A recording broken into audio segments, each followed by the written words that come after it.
Hello, good evening. This is Myesha coming to do our Reading the Bible together, and we'll be reading Numbers chapter 10 from the New Living Translation. If it looks like I'm standing, it's because I am. The sedentary life is not fit for our bodies. So I decided, listen, I need one of those treadmills that has a desk as well. Anyway, that's what I decided to do today. So we're reading Numbers chapter 10, and we'll go ahead and get started. Now the Lord said to Moses, "Make 2 trumpets of hammered silver for calling the community to assemble and for signaling the breaking of the camp. When both trumpets are blown, everyone must gather before you at the entrance of the tabernacle. But if only one trumpet is blown, then only the leaders, the heads of the clans of Israel, must present themselves to you. When you sound the signal to move on, the tribes camped on the east side of the tabernacle must break camp and move forward. When you sound the signal a second time, the tribes camped on the south will follow you. You must sound short blasts as the signal for moving on.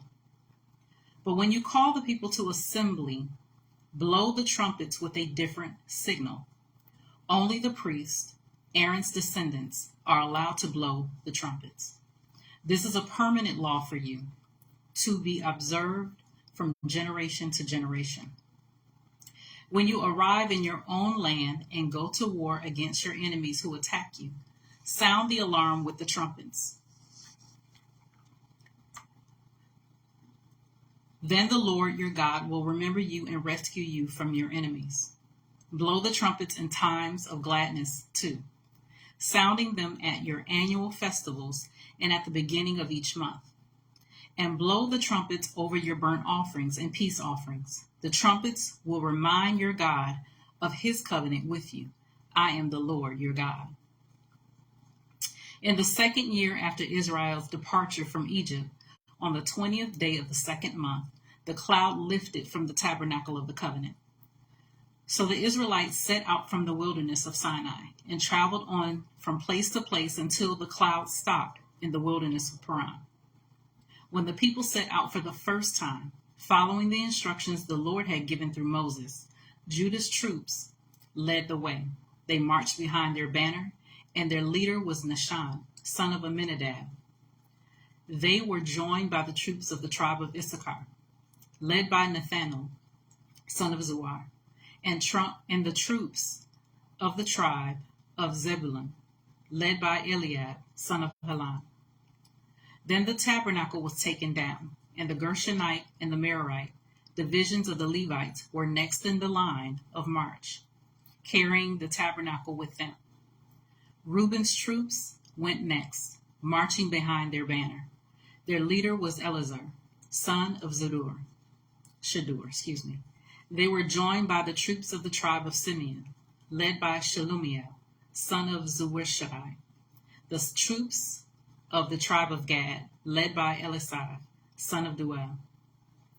Next came the Kohathite division of the Levites, carrying the sacred objects from the tabernacle.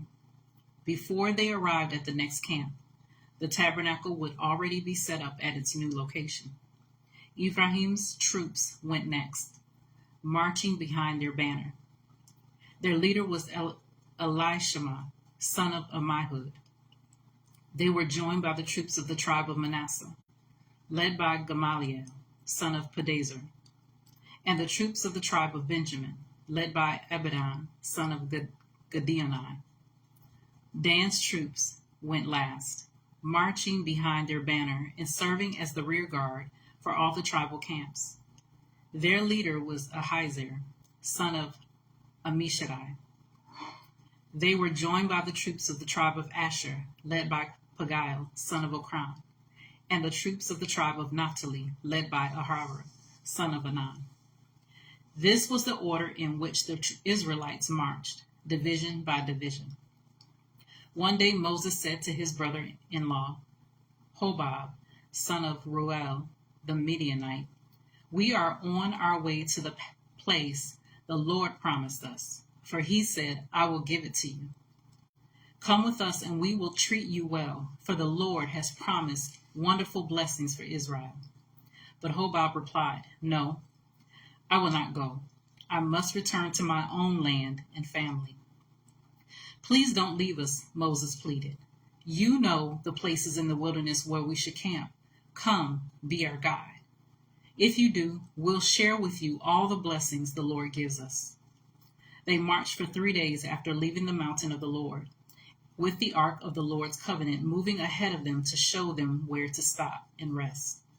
As they moved on each day, the cloud of the Lord hovered over them, and whenever the ark set out, Moses would shout, Arise, O Lord, and let your enemies be scattered. Let them flee before you. And when the ark was set down, he would say, Return, O Lord, to the countless thousands of Israel.